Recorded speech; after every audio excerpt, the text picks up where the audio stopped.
Hello everyone, and welcome back to another episode of Storytime, here in the vault with me, G-Star. As always, please don't forget to like this video and subscribe and click that notification bell so you don't miss any channel content in the future. For today's story time, we take a journey to New Mexico in the United States of America. Here on the vault, we have mentioned on many occasions one of the biggest and most substantial reports of UFO activity. As I'm sure you're aware, that's the supposed crash of the UFO spacecraft in Roswell, New Mexico, 1947. The event recently celebrated its 75th birthday in 2022. So we felt it right here at the Vault to finally cover this incident in more detail. So we bring you not just one story time, but to sit alongside this story will be an episode of G-Star's Vault called Roswell Important Updates. But for now, this is the story of the UFO crash of 1947. In the annals of American UFO history, few incidents have inspired as much fascination and speculation as the one in Roswell, New Mexico. It began in the summer of 1947, at the dawn of the Cold War, when the US Army Air Forces sent out a shocker of a press release, announcing that they had recovered a flying disc from a ranch near Roswell. More than 75 years later, the incident remains a defining aspect of the area's identity. The town boasts a UFO museum and research center, a flying saucer-inspired McDonald's, alien-themed streetlights, even an extraterrestrial family stranded in a broken-down UFO on the side of the State Route 285, looking for a jump start. But behind all the UFO mania lies an uneasy truth. The events that transpired that summer are anything but clear-cut, with admitted cover-ups and conflicting explanations. It was a saucer, it was a spy craft, it was Soviets, and new ones are still emerging. Sometime between mid-June and early July 1947, rancher W. Mac Brazel found wreckage on his sizable property in Lincoln County, New Mexico, approximately 75 miles north of Roswell.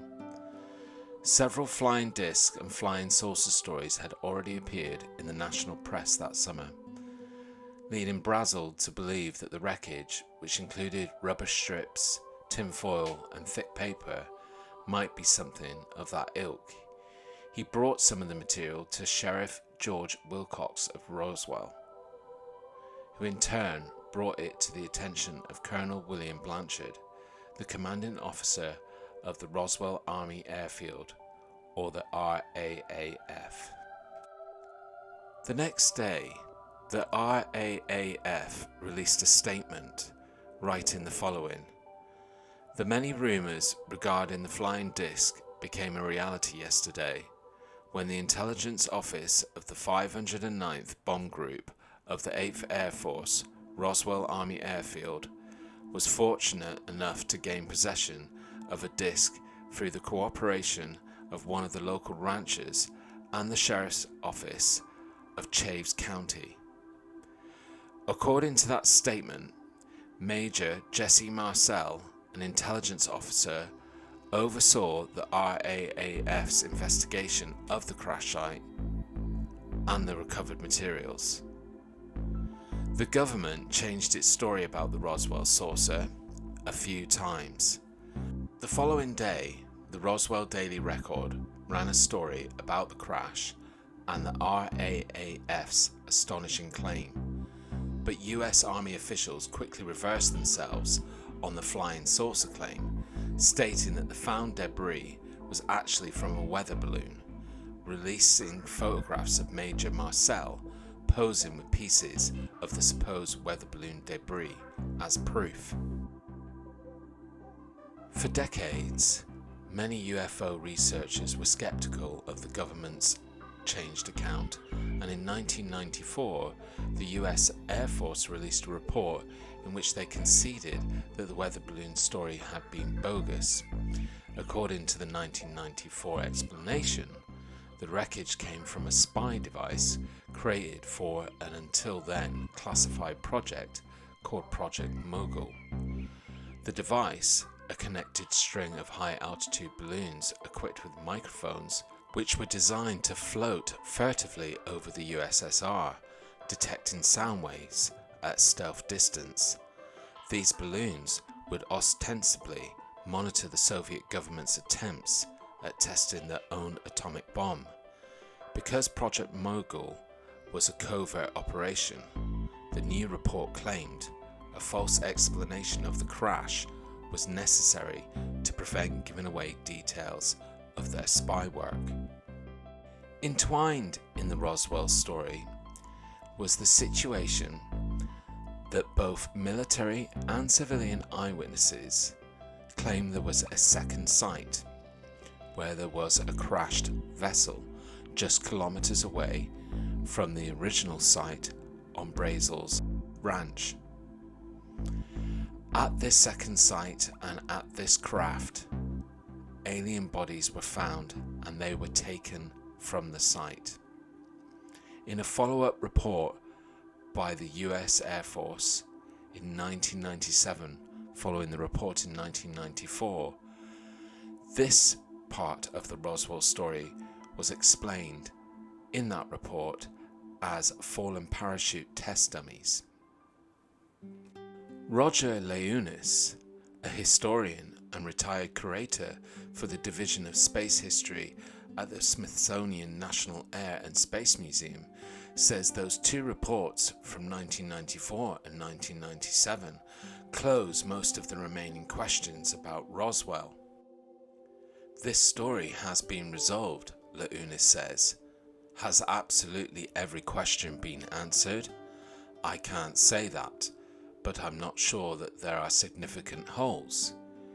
You do not divulge state secrets in the context of national security. My surmise is they probably saw the initial flying saucer explanation as a useful cover story. However, Donald Smith, a UFO researcher who has spent nearly 3 decades investigating the Roswell incident and is the co-founder of the International UFO Museum and Research Center in Roswell, says that explanation makes little sense. The flying saucer story, he contends, was so ostentatious that it was bound to draw attention to the area. With its sensitive military operations at the time, doing so would seem highly counter to the interests of the War Department. 2 hours west of Roswell, the first atomic bomb was detonated. You had ongoing atomic research at Los Alamos. You had all this testing of captured German V-2 rockets at White Sands. And at Roswell, you had the first atomic bomb squadron headquartered, Smith says. The thought that they would have intentionally set up any type of publicity as a distraction, if anything, they needed less attention.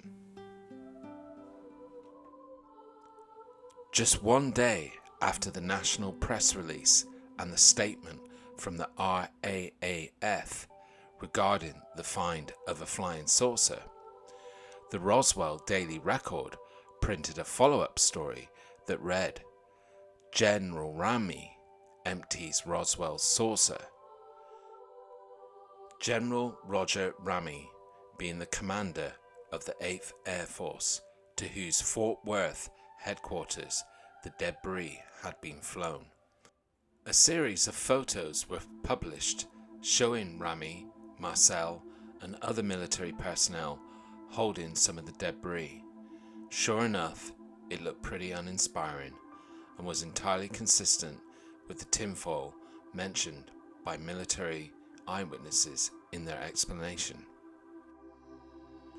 Nowadays, with the 24/7 news cycle, internet, social media, and an activist community of UFO researchers, such a claim, followed by such an about turn, would no doubt cause controversy and conspiracy theories on a massive scale. This is especially true given that the 509th Bomb Group was the only atomic bomb capable squadron anywhere in the world at the time.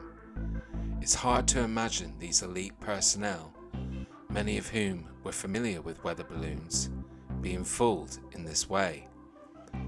But post-war America was very different from today, and in that calmer, more trusting of authority era, the weather balloon explanation was almost universally accepted.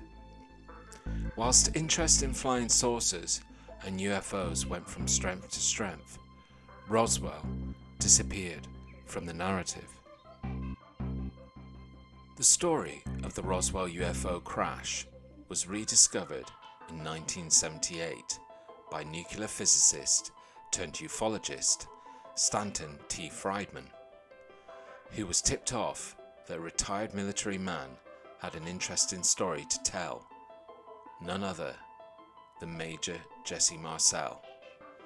Marcel told Friedman the weather balloon explanation had been a cover story and that the photos had been staged, the weather balloon debris being substituted for the real wreckage.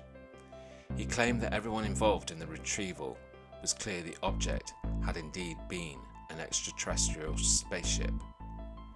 Over the next few years, researchers dug deeper into the mystery, tracking down many of the key players, locating additional witnesses, and trying to piece together what happened.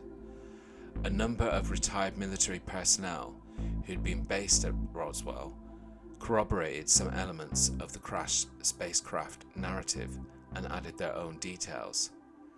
Skeptics argued that they were simply telling the researchers what they wanted to hear, writing themselves into the story either as a prank or because they were seeking attention.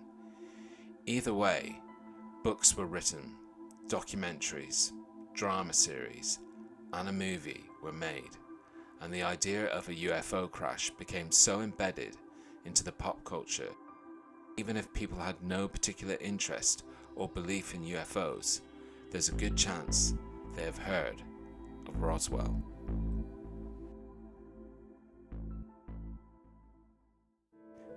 We hope you've enjoyed this episode of Storytime.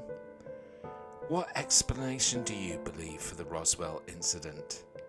Please let us know in comments. If you're interested in the subject of Roswell, please join me for the next G-Star Vault, which is uploading on the same day as this story time. In that episode, we'll be discussing recent updates and news regarding the Roswell incident. So please join me for that episode. Until then, stay safe, look after each other.